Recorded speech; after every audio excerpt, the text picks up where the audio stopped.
Jose Miguel Etxebarria Naparra terrorismoaren biktimatzat aitortzeko eskaera berria luzatu du astelehen honetan Giza Eskubideen Behatokiak. Hala, erakundeak pasaden ostiralean Egiari Zorrek eta Naparraren senitartekoek luzaturiko salaketa berretsi du, Gasteizko terrorismoaren biktimen oroimenezko zentroak bere erailketa oinarri historiko ororen aurka etari egoztearen inguruan. Gauzak horrela, espedientea berrosatu eta Naparraren bahiketa eta erailketaren arduraduna Batallon Basko Espainol izan zela ezartzea eskatu dute berriz ere.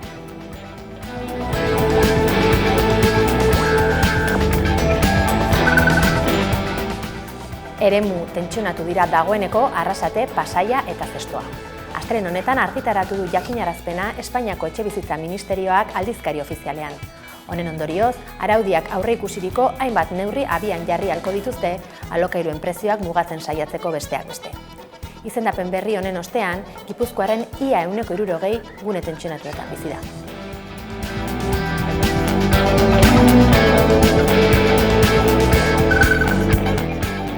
Bigarren kontzertu eguna iragarri du ETS musika taldeak datorren urtean Gasteizen martxoaren 19an. 2027ko martxoaren 20an Buesa Arenan musika festa egingo zutela jakinarazi zuen pasaden larunbatean Madrilen Oltza gainean talde arabarrak. Gaur goizeko 11etan aurre salmenta ireki eta gutxira agortu dituzte lehen data horretarako sarrerak eta eguerdi aldera jakinarazi dute bigarren deialdia.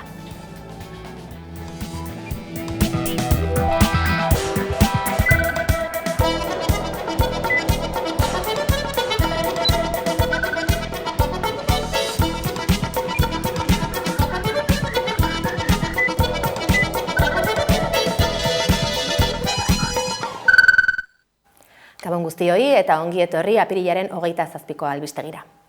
Euskara bultzatzea helburu duen hizkuntza politika berria ezagutarazi du astelehen honetan EH Bilduk.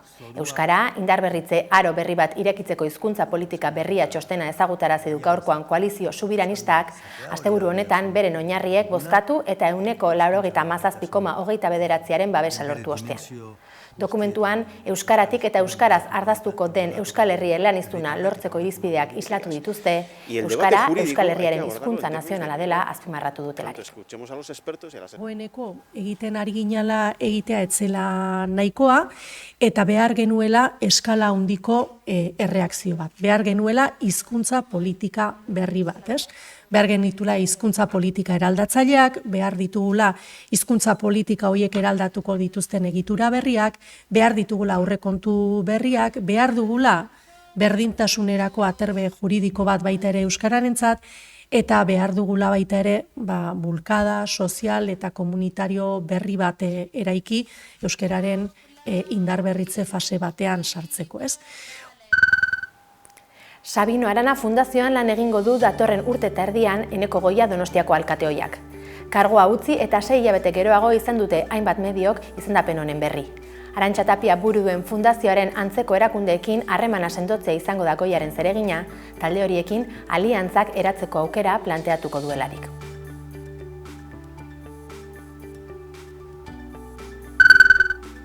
Gernika Lumok 1937an herria suntsitu zuen bombardaketa oroitu du igande honetan. Hainbat ekitaldi instituzionalek osatu dute eguna memoria eta bakea aldarrikatuz.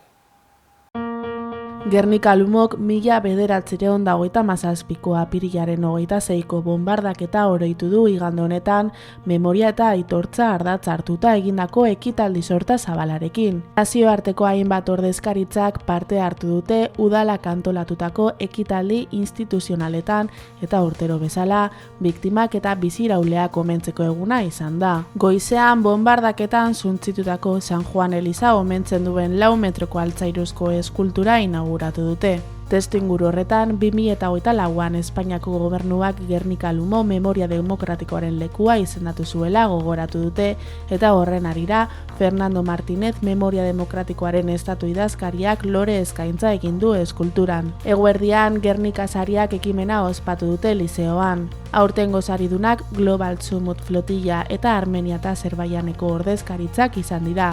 Azken hauek ia sinatutako bake akordiogatik aitortu dituzte, 4 hamarkadako gatazkari amaiera emateagatik. Arratsaldean Gernika batzordeak urtero antolatzen duen Sirena Hotza 4 minutu ekimena egin dute, duela 89 urteko bombardaketa gogora ekarri eta memoriaren aldeko aldarria egiteko.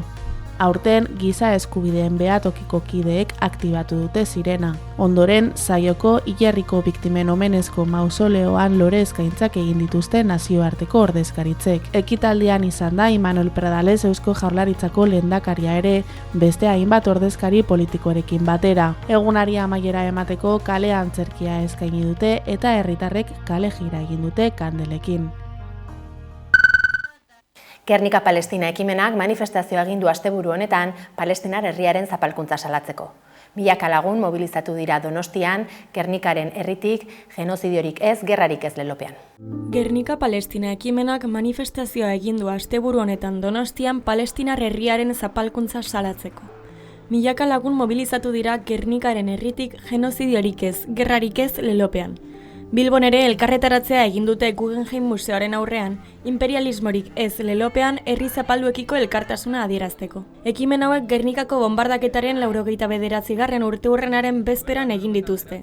Parte hartzaile gerra politiken aurka egin dute eta genozidioa zein nazioarteko legeen etengabeko urraketak amaitzea eskatu dute.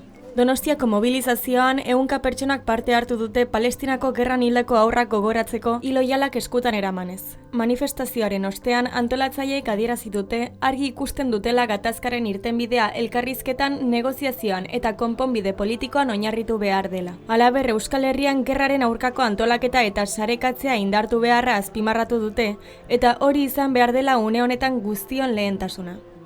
Mezu argi bat Europako instituzioi eta Europako herriei. Genozidioa eta gerra gerarazteko eta pertsonak eta herriak babesteko beharrezkoa ditugu konpromisoak zehatzak hartu eta gauzatzeko garaian gaude, bai Palestinarako eta bai gainerako munduarentzako. Europak ezinezkoa du beste alde batera begiratzea. Horregaitik, Donostiko kaletatik beste behin ere argi eta garbi adierazi nahi dugu, gerrarik ez, genozidiorik ez eta oinarrizko eskubideen alde defentsan egin beharra daukagula. Igandean Gernikan egin dute mobilizazioaren balorazioa, bombardaketaren urteurrenaren testu inguruan. Bertan adierazi dute Gernika Palestina ekimenak gerra eta genozidioaren aurkako konpromisoak sustatzen jarraituko duela eta Donostian berretsitako adostasun sozial eta politikoari jarraipena ematen. Hala, maiatzaren 16an Gernikan bertan ekitaldi solemne eta kualitatiboa antolatuko dutela iragarri dute.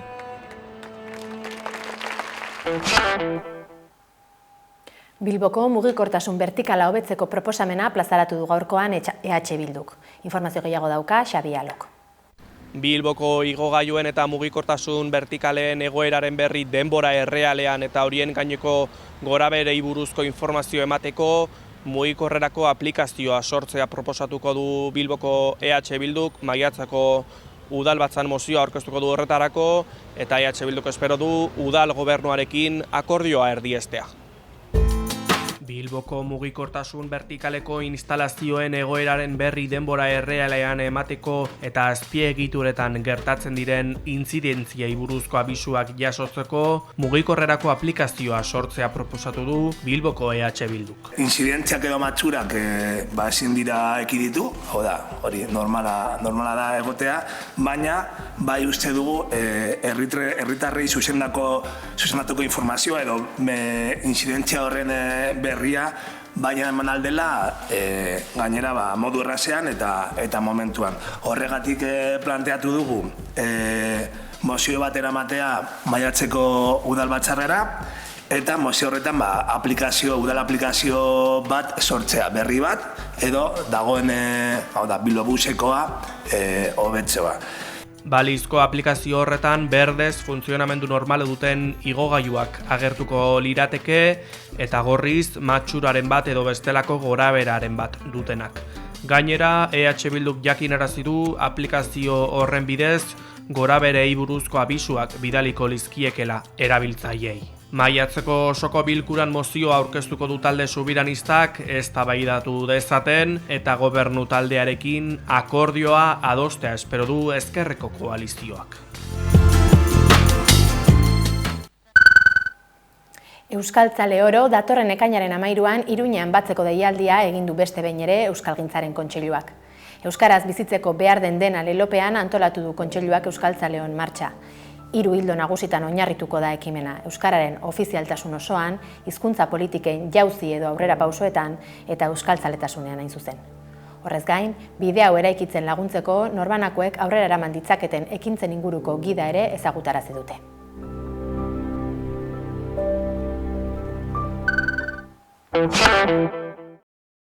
Gaurkoan, makroproiektuak izango ditugu hizpide geurean, Euskal Herrian oso presente daude, batez ere Araba eta Nafarroan, azkenaldian ezagunen ditugunak energiarekin loturikoak dira, baina badira abeltzaintza, azpiegitura edo ingurumenarekin loturiko beste alor batzuekin zerikusia dutenak. Gaur zehazki Nafarroako kontestua jorratuko dugu eta horri buruz sakontzeko gonbidatu dugu gaurkoan gurekin solas egitera Mikel Saralegi, Sustrai Erakuntza Fundazioko kidea. Eguerdion, Mikel? Egunon. Mila esker gonbidapena onartu izanagatik. Hasteko eta kokatzearren konta iguzu zein kontestutan eta zein helbururekin sortzen den Sustrai Erakuntza? Sustrai Erakuntza duela 16 urte, hori sortu zen. Pixko lehenago, hainbat kide hemen Nafarroan borroka ekologista ezberdinetan hori murgildua ginen, eta halako batean hori sortu zen alde batetik beharra. Zen mobilizatziaz gain, gutxiago edo beranduxiago, beti proiektutan topo egiten ginen administrazioarekin eta horre dakarren baita ere pixko katramila judizial guzi horrekin. Alegazioak egin behar direla, momentu batean ezenolako pixkote bide hori jorratu behar ginen, eta nolabait horren inguruan ikusita hori galduta geundela, ikusi ginen interesgarria izango zela hori fundazioa sortzea, gehien bat gu garai hartan geneuzkan hori beharrak eta gero horren ondotikan etorri direnei aholkularitza tekniko eta juridiko ematea.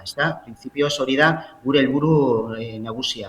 Antolatuta diren plataformei, taldeei, batez ere hori gatazka ekologikoei aurre egiteko orduan aholkularitza hori eman ahal izatea.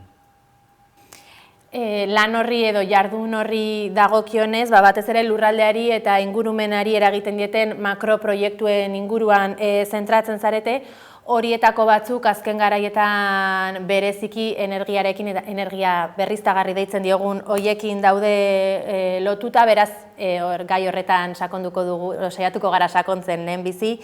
Zein da energia berriztagarri horien egoera Nafarroan, nola antolatzen dira makroproiektu horiek? Egoera hemen printzipioz hori pixkote Nafarroan berriztagarrien edapena aspaldikoa da. Ja pixkot basada mendeko 80. mendean, ja lehenengo hori proiektuak hori martxan jarri ziren. Gero hori pixkot hori mende hasieran, hor geldialde moduko bat hori gertatu zen, eta azkenengo 10 urteetan, pixkot edapen hori izugarri hori luzatu egin da. Alde hortatik, pixkot esan dezakegu, Nafarroan, hori pixkot elektrizitatearen hori parte handi bat bertan sortzen da, horrek ez du esan nahi, bertan sortutakoa, bertan hori kontsumitzen danik. Eta zeintzu horretan hori pixkot agian hori Euskal Herriko agian beste herrialdekin alderatuta, beste egoera batean gaude. Baina nolabait berriztagarrien hori edapenarekin batera eta jabetzari hori pixkot erreparatuko bagenio, pixkot ikusten dugu, nolabait hori proiektu guzi horien, gehienak oligopolio elektrikoen eskuetan daude. Azken finean hori pixkot multinazionalak izan dira hori pixkot proiektu horiek martxan jarri dituztena.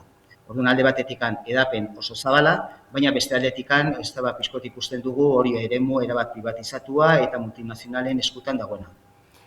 Energia berriztagarrien makroproiektu horietan zein energia motetaz arituko ginateke hizketan batez ere? Barkatu? Energia berriztagarri horiei dagokienez, zehazki zein motatako energiaz hitz egiten egongo ginateke?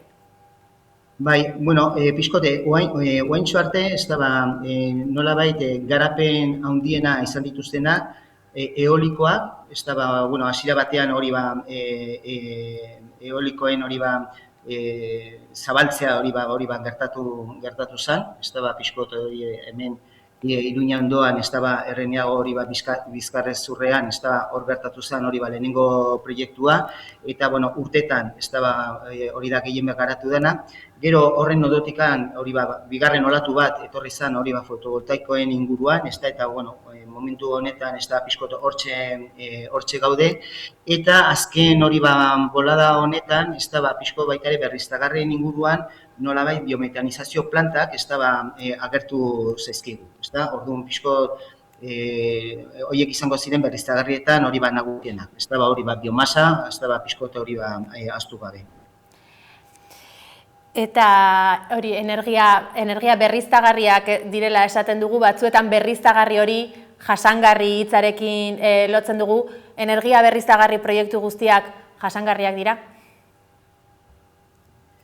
Bai, a ber, prinsipioz hori pixko, hori zuk esan duzun bezalaxe, ez da batzutan hori nahasten diren hori kontzeptuak, ez da hori berriztagarriak askotan hori erabiltzen dugunean, ematen du berez, ez da hori kutsu ona daukana, ez da eta horrek ez dula inongo eraginik edo inpaktu negatiborik. Berriztagarriak hor daude, baina nolabait hori pixko tamainan eta neurriz hori pixko erabiltzen balin badira, ez da. Adibidez hori jartzagatik, ez da hori pixko hori eta hori herriberan ikusten da, ez, parke eolikoak ez da non nahi daude, eta horrek ez da nolabe biodiversitateari, batez ere hori gaztien hori kasuetan, ez da hori oso eragin kaltegarria dauka, ez da. Ikusten balin badugu hori pixko biodiversitatea behar dugun altxorra, ez da hori zaindu beharrekoa, ikusten dugu hori pixkotolako kontrakotasuna, ez da jasangarritasuna eta berriztagarrien artean.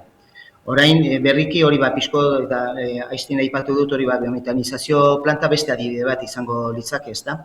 Hori nolabait iragartzen zaigunean, ez da pixkoto agertzen da, ekonomia zirkularen baitan, ez da modu bat, ez da pixko sortzen ditugun hondakinak, ez da hori energia hori sortzeko eta alde hortatik ez da elementu positiboa izango litzake, baina gero ikusten dugunean energia hori sortuta gero, hor sortzen diren hondakinak berriz ere hori lurrera botatzen direnean eta hondakin horiek ez da nolabait metal astunez edo pozoiez hori beteri dauenean, biztan da hori berriztagarria izanen da, baina nolabait gure lurraren eta gure uraren osasunari sekulako kaltea egiten diola, ez da. Orduan, pixkot eta hori fundaziotik, ez da, eta askotan hori plataformetatik hori salatzen dana da hori, ez da. Ez da horeka hori mantentzen, askotan lehenesten da berriztagarrien teknologia bezala hori pixko jartzen, eta aldiz hori pixko gutxiesten da edo baztertu egiten da, hori bestelako elementuei hori egiten zaien kaltea, kasu honetan hori lurra eta osasunaren osasuna. Energia berriztagarri motak aipatu ditugunean, horren ezaguna ez den, agian jendearentzat horren ezaguna ez den bat aipatu duzu, biogasa edo biometanoa, eta azken garaietan medioetan agertu da Nafarroari dagokionez arroizen eraikitzea aurre ikusita zegoen instalakuntza hori. Sartuko gara orain gai konkretu, kasu konkretu horretan, jendeari azaltzeko zer da biogasa eta zertarako erabili ohi da. Biogasa, bueno, ez da gauza berria, esan dut hori pixkotek teknika bezala hori aspaldin hori erabili zen da, nolabait orain aldaketa da, hori aldaketa kuantitatiboa eta orain markatzen diren helburuak. Nolabait biometanizazio plantaren hori pixkote helburua da, hori pixko sortzen diren hori hondakinak, batez ere hori nekazaritza eta abeltzatzarekin hori lotutakoak, baina baita ere hor sar daitezke hori pixkot hori hondakin urbanoak, nolabait hori prozesu baten bidez, ez da horiek ez da energia bihurtzea. Izan hori argindarra hori sortzeko edo beroa sortzeko. baina gero, hori pixkot hori energiarekin, energia hori sortzearekin batera, hor prozesu honen ondorioz sortzen diren hori hondakinak berriz ere, pixkot hori barriatzen diren hori lurretan. Orduan hori prozesu hori izango litzake, bildu hori hondakinak, energia bildu eta berriz ere hondakin horiek lurrera bueltatzea. Hori da, nolabait hori teorian, pixkot esaten zaiguna, ekonomia zirkular gisa edo, hemen arazoa eta pixkot hori oso lotuta dago, arroizko hori plantarekin, baina nolabait eredua zabal daiteke hori pixkot ondoko herrietara, bai Sesman, bai Biana, bai Los Arkosten, pixkot bada hori zerrenda luze bat, olako proiektuak hori jasaten aldituztenak, ikusten ari gara, alde batetikan, beharra ez da nolabait herrietatikan sortu. Baizik eta hori pixko kanpotikan, eta batez ere hori pixko bai Andaluzia, Madrid, eta baita ere hori Europako hori kapitalakin, enpresak hori agertzen, aterrizatu egiten dira hori gure herrietan. Gero, bigarrena, hori pixko planteatzen dutena, dira tamaina handiko plantak, arroitzen esate baterako, eta nolabait hango plataformak, hori pixko hori modu serio batean, egin zuen hori olako lana ikusteko zenbat hori hondakin sortzen zuten herrian, 12.000 inguru, baina nolabait hori kanpoko enpresa honek ireki nahi duen hori planta arroitzen bertan, dira 154.000 tonelada hori mugitzeko. Orduan hori ikusten dugu hori desobeka izugarria dana, herrian sortzen dana 12.000 tona, eta kanpotikan datorren enpresa 154.000 tona kudeatu nahi du. Orduan horiek pixkot hori arroitzen eta beste planta hori da nolabait daukagun hori eredua, oso eredu industriala, printzipioz hori pixko gaza hori sortzeari begira dagoena, baina ez nolabait hori pixko nekazarien eta beltzantzen hori beharrei hori lotutakoa. Arroitzeko lantegi du instalakuntza horren kasuan, hainbat helegite aurkeztu ziren, bat herritarrekin batera aurkeztu zenuten, udalak ere aurkeztu zuen beste bat, eta Nafarroako gobernuak duela egun batzuk behin-behinean behintzat gelditu egin du proiektua. Erabaki honekin kontent egongo zaretela pentsatzen dut. Bai, hemen lehendabizi esan behar da, eta hori pixkot hemen Nafarroan hori toki askotan ikusten ari gara, lehendabizi hori pixko proiektu horiek agertzen danean, printzipioz herri izkutuan ailegatzen dira, eta somatu dugu pixko herri askotan, arroitzen kasu, bere hasiera batean behintzat, hori ayuntamentuak ez zuten horren berri eman hori jendeari. Jendea, hori pixkot, hori ez du behar bezalako informaziorik izan hasierako momentutik. Proiektu horiek isilpean eraman dira. Arroitzen, esan behar da, hasiera batean ayuntamentuak bat egin zuen proiektuarekin. Elkarren eskutikan zebiltzan. Eta bakarrikan hori jendea nolabait horren berri izan zuenean, eta jendea hori pixkot egin zuen, hori ayuntamentuak nolabait hori pixkot egin beharko luken prozesua, hau da, jendeari informatu zer da planta hau, zertarako, nola funtzionatzen du, zeintzu dira bere impacto positiboa, zeintzu dira negatiboa, informazio hori pixko fase hori, ayuntamentuak ez zuen egin. Jendea haserre, hori nolabait mobilizatu zen, jendea jakiminez hori pixko saiatu zen ulertzen, zer dagoen planta hauen atzekaldean, eta momentu batean hori pixkote herriak, kasu honetan hori gehienak horrela erabaki zutelako, hori momentu batean kontra egin zioten plantari. Eta horrek ekarri zuen nolabait ayuntamentuaren aldaketa jarrera. Orduan hori da lehenengo kontua, pixkot orain gertatu dana, Nafarroko gobernuak hartu duen erabakia, ez da izan hori pixko momentu batean ayuntamentua plantaren kontra zegoelakoz, edo Nafarroko gobernuak hori pixko begitxarrez ikusia zutelako lako proiektuak, guztiz kontrakoa. Mobilizazio honi esker, ez da bai ayuntamentua eta bai pixko Nafarroko gobernuaren hasierako asmoekin talka egin dute eta mobilizazioak gai izan da, bai ayuntamentuak eta bai Nafarra gobernuak temporalki, bali bada ere, iritzi aldatzeko. Mezu honekin eta aipatu duzun deialdi horiekin gaurkoan hemen utziko dugu elkarrizketa. Mikel Saralegi, mila esker Amekarekin hitz egiteko tartea hau hartu izanagatik. Mila esker, zuen interesagatik. Hona arte iritsi da astelehen honetako albistegia, Eskafandra taldearen Damurik ez abestiarekin amaituko dugu gaurkoan saioa. Informazioa zabaldu nahi baduzue, gogoratu Amekako webgunea eta sare soziala kontsulta ditzakezuela, bihar izango gara berriz ere zuekin bueltan, mila esker zuen arretagatik eta ondo izan.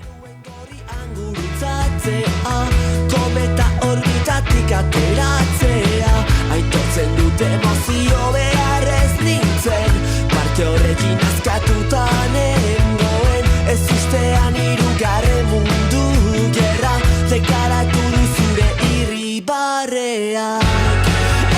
Eskutik helduta, eraman berriz jaiotzera, garritorik ilunenera. Ordu batzu ezikera, izan ginena ospatzera, zure ondoan estatuko pea.